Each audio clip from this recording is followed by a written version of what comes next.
For years, I've been lucky enough to travel the world, but I always return to Cornwall.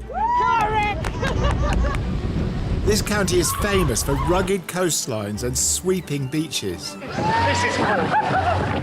But Cornwall has so much more to offer. These mines get almost a mile out to sea. This is the wonder of the world. Now I want to show you what this place means to me. They're like sweeties. From its rich culture I love these here. to its ancient history. Hello? I talk to those who love this place. This is where I feel at home.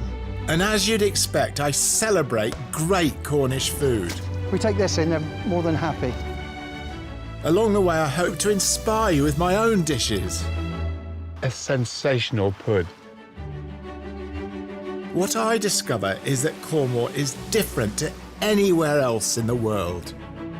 And it's that difference that I want to try and explain and to tell you what Cornwall means to me.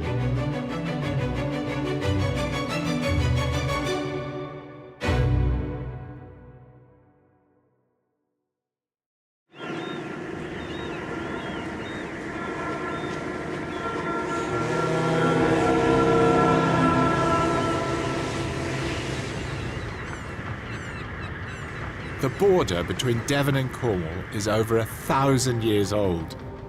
Defined by the River Tamar, few counties can claim to be separated in the way these two are.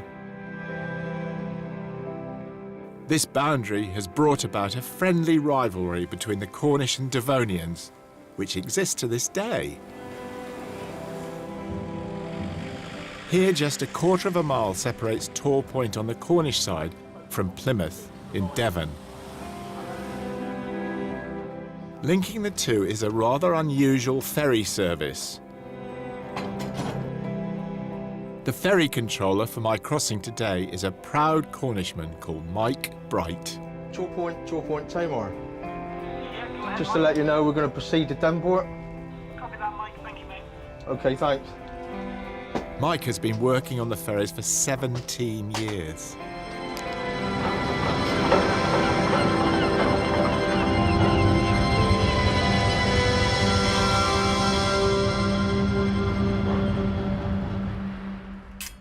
Is that the brake down there, Mike? No, that's what we call a dead man's pedal. So Oh, right. if I fall over or pass out or have an accident or whatever, as soon as I let go of that, the ferry would stop. So, Oh, okay. So Okay. yeah, you're kind of correct. It is a brake, really. Yeah. There's a lot of satisfaction about getting people safely from A to B and get them to work or on a holiday. I suppose for me it's just the sort of, I don't know, when as soon as you get on a ferry, it's sort of you're going somewhere. It's not like going across a bridge. There is that excitement element to it, Yeah. where you're not sat in your car and you're just chewing and throwing. People get out, they can have a walk about and look at the dockyard. Maybe if they're lucky, see a dolphin. Every day is different here. We carry 2 million cars a year. 2 million? 2 million, yeah. And approximately 3 million foot passengers. That's quite something. You Yeah, think how... it's quite a lot. This is the world's biggest and busiest chain crossing. Really? Yeah.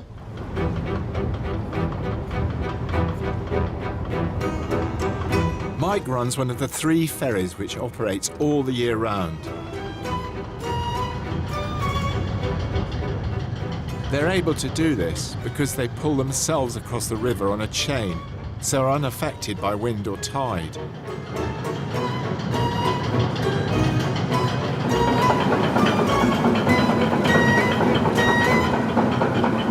Just tell me about the chains, because I just love seeing one come by and hearing that click as it goes through. There are about 600 yards of chain on each side, and I believe it's about 24 tons per chain. So it's quite a lot of weight there. How long does the chains last for then? Approximately 5 years, I believe. You don't get many chain failures, where the chains are checked every day, 2 or 3 times a day. So, And greased? yeah, we have people greasing the tunnel mouths at the end, because obviously we got drums and rolls for the chain to go over and pass through. Sorry, I know this is very boring, but I am a bit of a mechanical bent, and I really like stuff like how do you keep the chains running? Where does the grease come in? I was just thinking my grandson called Milo, he would love this because I'm seeing it through his eyes. marvellous, all this lovely clanky equipment. To me, those black chains have got a real Dickensian feel about them, you know, the way Dickens used to describe the sort of Thames, and the ropes, the chains, the hawsers, the oily swell, the sort of rotting boats and ships from all over the world going out along that long stretch of water. Fabulous. Same in here.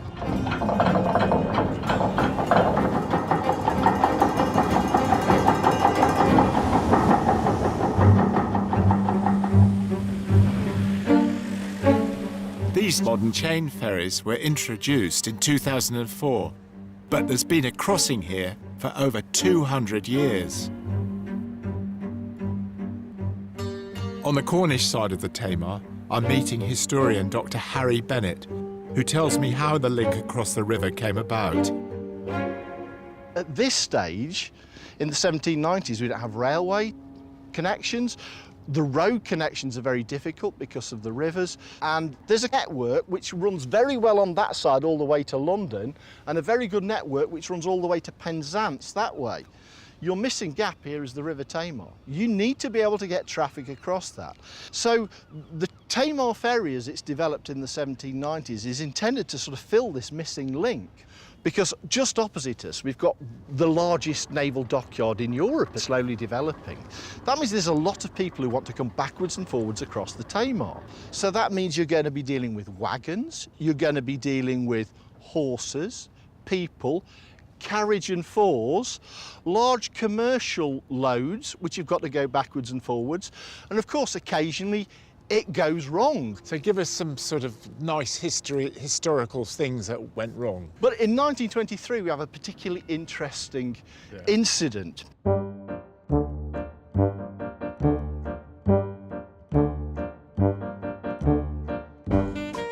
A travelling circus is going down into Cornwall, and they're actually trying to take across the Tamar elephants.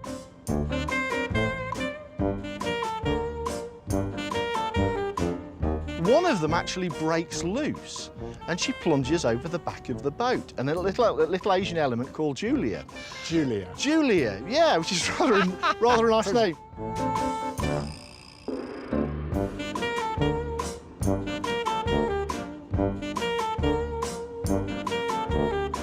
Fortunately, Julia is able to swim to the other side with the encouragement of a trainer and one or two local boatsmen, and they get her out of the water. Well, I'm blowed. It's hard enough for human beings to swim the River Tamar. For this little Asian element to do it is remarkable. Well, I quite like a swim, Harry, and I just think this might be a bit much. Not just the distance, but also because of the tide. It would be, you'd have to be really, she would have been lucky, I guess. Yes, she would. And indeed, quite a number of people as well that literally go over the side of the Tamar ferry, either as a result of accident or perhaps drinking a little too much and making a little bit too merry. Absolutely. Probably this Devon side, I'd guess. Not I think it's more the Cornish side. They know how to have a good time in Cornwall. Well, I can vouch for that.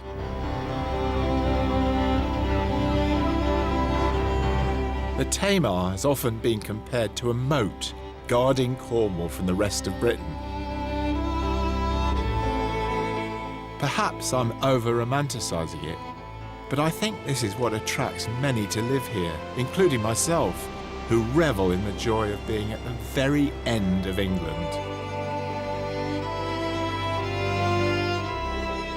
They also come for Cornwall's wilderness, to places like Galaitha Falls, where the River Foy tumbles off Bodmin Moor on its journey to the sea.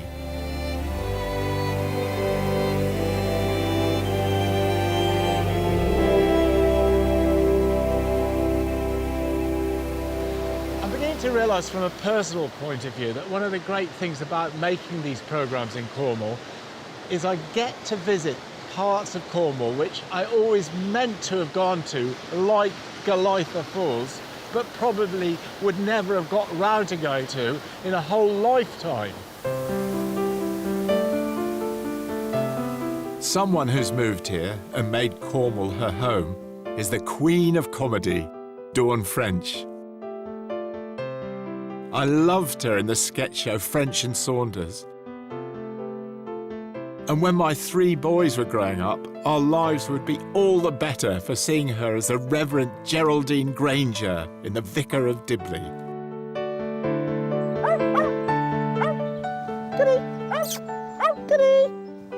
Good girl. Good girl. 16 years ago, Dawn moved to Cornwall to start a new career as a writer. That's such a nice walk. Yeah. Yeah, it's beautiful here, isn't it? Have you been here before? No, I haven't. Ah. Wonderful trees. Yeah, I love it here because I love the light in here. I love how cool and fresh it always is. But it's an emotional place for me because my daughter used to live about 5 minutes up the road, and this is where we would meet to walk dogs. So we've sorted out the world on these walks, you know. We've cried and laughed and, you know, got out our pent-up everything on these walks, so it's I feel very attached to it. There's something really wonderful about these trees. It's like an enchanted wood, isn't it? It is. Beech trees mostly. Yes. As a child, Dawn's father was in the RAF. Billeted from one posting to another, they eventually settled in the southwest, where she went to school in Plymouth and became an honorary Plymouthian, or Janner, as they're known in these parts. I think when you're the kid of a services family, you move around a lot. So I've never quite felt home properly. But because my family are here, this is where I feel at home. Yeah, I love it. I like the thought of you sitting in your house writing away, yeah. quiet, and does Cornwall come into that at all? 100% Cornwall has helped me to write.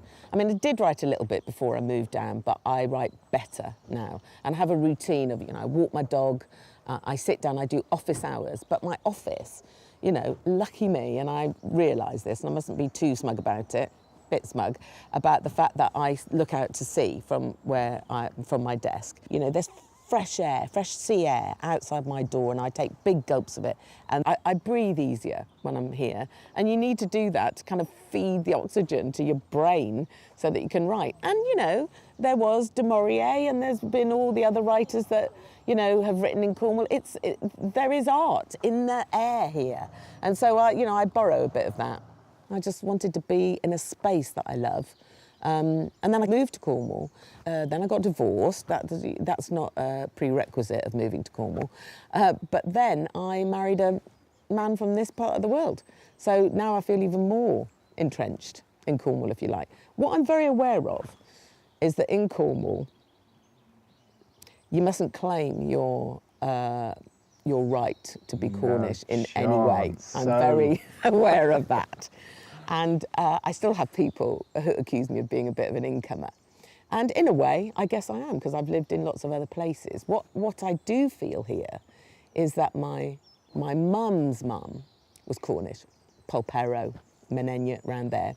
And her mum was Doddy Cross. So that part of my family, my mum's line, goes back to Cornwall. And some of the people in that part of the family built roads in Cornwall. So I feel okay. I've claimed a little bit of a right there. You've upstaged me, Dawn, I must say. This is But then the rest of my family are Janners from across the river. So, that's terrible if they're Janners. I'm feeling the right to say that I'm a Tamar girl. Right. That's pretty much what it is. You know, that river is a big divide, you know. Well, it's such a great divide, isn't it? It is. Few counties have got such a sort of obvious... Yeah. Side. But it's you know, when it comes to the football, there's no river, because there's no football further down, really. True. Everybody has to go across the river. Suddenly, everyone's happy to be part of Plymouth. So I know it's a tricky Argyle, old are line. you in Argyle? Yes, I'm a Green Army. So Who are we? Green Army. Yes, I am, yes. Well, I think we went to the football throughout my childhood, so, I have to say I was probably more interested in the pasties than the football. And the deal was you bought an Ivor Dudney's pasty outside the ground and you smuggled it in down your front. So I had a lot of pasty-shaped burns on my budding bosoms as a child. But the joy of eating your pasty while the football's going on. What do you think? I mean, do you think there is a Cornish character? Could you put your finger on what makes... Yeah, I think the really good thing about Cornwall is that it's a bit dark, and I think it's a bit spiky, you know, and you work hard to earn people's respect and you pay your dues. And I think that's okay. I don't mind that at all. It's not, you know, I love the dichotomy of cream and sky and sea and coves and giant big horizons and all those beautiful things, and then slightly spiky dark witches, moors, wind, you know, all of that stuff that's a bit edgier and a bit rougher. I like that. And, you know, we mustn't forget ever, Cornwall is a very poor ward. The centre of Cornwall has a really tough time. Camborne. And Camborne, Redruth, you know, these are places that really suffer. So, you know, whilst we're around the coast and whilst we're in sort of fluffy areas, while we're in the woods even, you know, there are people that are having a tough time in Cornwall. However artisan and nicely fronted and nicely decorated anywhere becomes, and I'm a sucker for that, I love all that. I don't buy it as only that, ever. I always think there's something else going on here. You know, there are other people not living like this. How do you see Cornwall shaping up in the next 10, 20 years? I have always thought, and I think especially now, that Cornwall is a fertile place. And, you know, not only is it fertile in the very basic sense of it all, not only is it green and lush and beautiful, but, you know, this is a place for thinkers and doers. And if we are going to have a change, and if Cornwall's going to survive and everyone can share that wealth, we need new thinking and we need things to change, and we need people to plant their ideas here and make things happen in Cornwall. And there's no reason why it can't. To hear Dawn's passion for Cornwall is so encouraging. Her belief in Cornwall as a place for change is something I often preach. And during my time here in the West Country, I've met many who know how much this county has to offer, especially when it comes to food. I like to call them food heroes. Those going out on a limb, pushing boundaries, exploring new opportunities. And during the research for this series, we found a man who is doing just that. I'm on my way today to meet Seth Pascoe, who claims he's discovered a new superfood, and I'm not going to tell you what it is till we get there.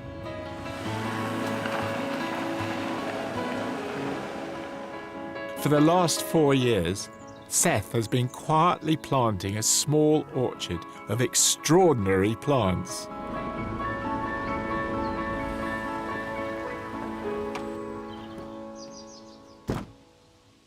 Good afternoon, Rick. Afternoon. Seth. Welcome to Cornwall's first sea buckthorn orchard. Well, I've seen them on the cliffs, but I've never seen as many as that. Sea buckthorn, or sea berry as it's sometimes known, is a shrub that grows wild along Britain's coastline. I don't recall them being very juicy, so we'll see what these are like. Ow! I haven't even picked one. The one big drawback of this bush is that it is very prickly, and hand picking like this is literally painfully slow. Let me just tell you what they taste like. You'll get like a real explosion first off. They are incredibly sour, but I mean, without the sourness, you can see they're very nice. They've got a sort of slight tropical fruit, I would dare to say, like almost passion fruit taste about them. Absolutely. Not as intense, but very sort of citrusy, aren't they? Yeah. And what's in this? They're renowned for being really high in vitamin C, sort of 10 times the amount of orange is sort of the commonly touted thing. But they've also got vitamin E, vitamin A. That's the vitamin A is obviously the bright orange colour. Omega oils, omega-3, 6, 7 and 9, so the sort of full spectrum of all the oils which you normally need from oily fish or macadamia nuts. Is that the same oil as oily fish, the omega-3? Yep.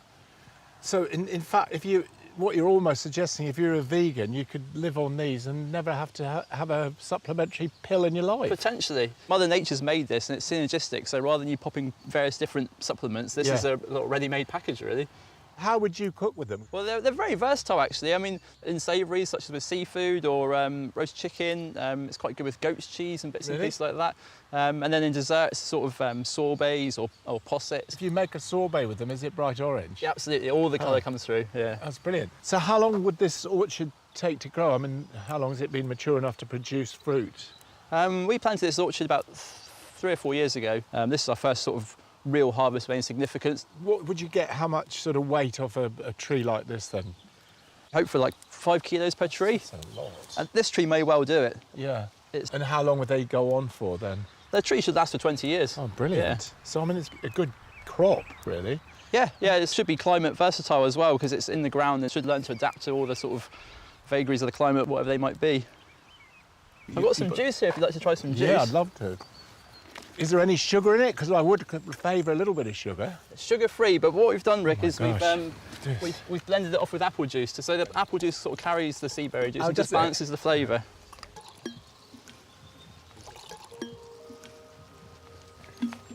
Is that just apple juice in there? It is, apple juice and sea berry. It doesn't taste sour at all. So it's well balanced, isn't it? That is very nice.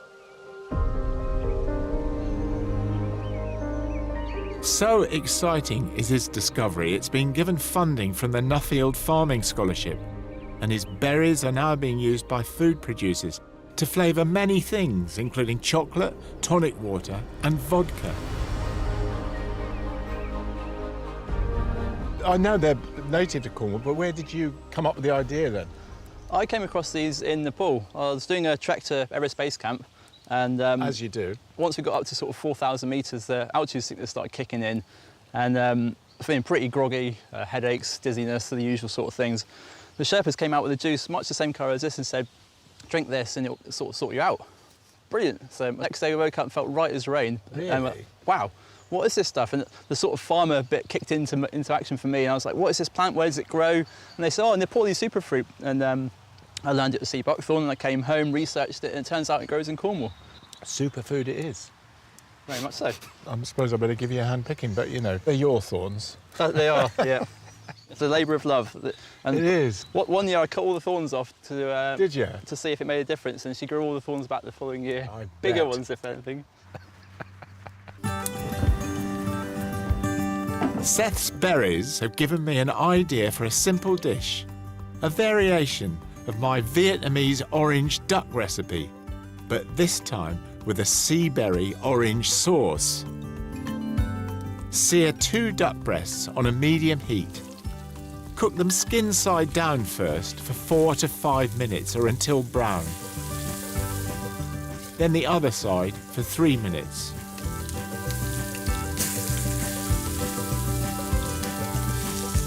Drain off the excess fat and season as you go.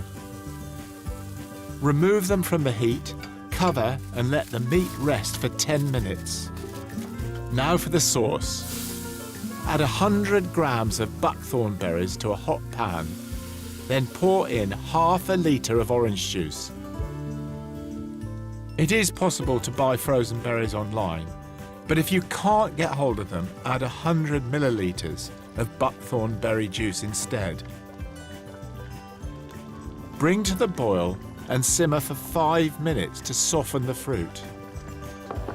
I was just tasting this while I was reducing this down and cooking out the sea buckthorn berries, and I do think that it's a very lovely astringent flavour, but it goes particularly well with some other fruit, in this case oranges, but also I've tried it with apple juice as well.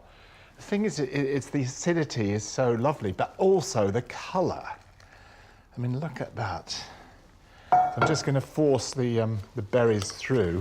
And this recipe is based on a Vietnamese braised duck with orange dish that was very, very popular when I did a series in Southeast Asia. And that was sort of slow braised duck. But I'm going to call this one Sea Buck Duck. I think that's quite a good name for it. So now for the other ingredients. Well, first of all, I'm going to peel a bit of ginger. I've only just picked up this technique of peeling ginger. Of course, I'm sure all of you know how to do it, but actually a spoon is the best way of peeling ginger. So in this pan, we're going to put a lot of lovely Asian ingredients. I'm not going to be too sort of special about chopping all this stuff up, just a fine chop. But just get a bit of garlic happening there as well. Now I'm going to put some spring onions in there too. Just the white of the spring onions. Of course, as we're talking Southeast Asia, a bit of lemongrass. And a good tip here with lemongrass is that if it doesn't come peeled, the outer leaves are a bit stringy, getting your teeth. Right, now a bit of chilli, not too much. Have to be a bit careful how much you put in, but note, as with me, I always leave the seeds in, so I am allowing the true heat of the chilli to be there in the dish. And finally, a couple of star anises. Just break those up a little bit into the pan. And now we're ready to fry. That's just looking a little bit dry. I'm just going to add a little bit of that duck fat back. Not too much, too overpowering. And now to add a juice.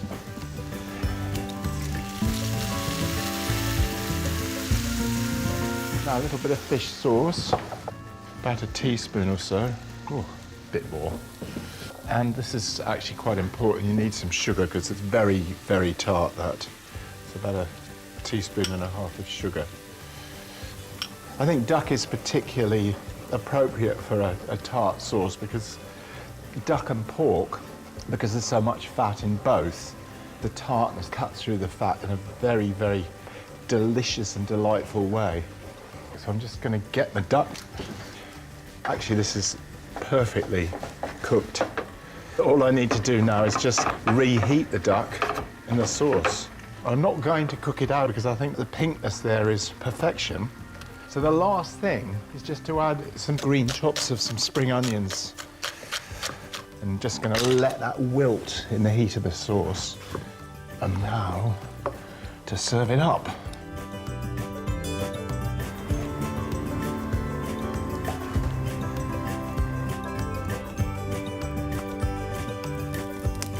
A perfect complement to this dish are some spring greens, fried with spring onions, chopped garlic and ginger, and seasoned with soy sauce. Now to try. This is the bit I like the best. How does it taste? It's lovely. I mean, I know I'm saying that myself, but it's not really my dish. It's a Vietnamese dish. I think what's so great about it is that duck cries out for acidity, and it's here in spadefuls. But also, what works for me about Southeast Asian cooking is they're not afraid of using sugar. And you have to use sugar with something like buckthorn berries because they're so sour. But the balance with the chili and the umami flavour of the fish sauce is just wonderful. It's so Moorish. Honestly, you'll love this. And I have to think now about Seth. Would he approve? I think 100%.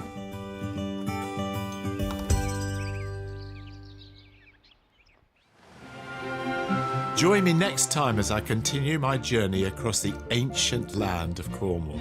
The lunar landscape is sensational. There's a sort of look of hauntedness. It's always very warm. And very tactile, isn't it? Most unctuous mulled wine you can imagine. Right, here we go. And you won't get eaten by sharks!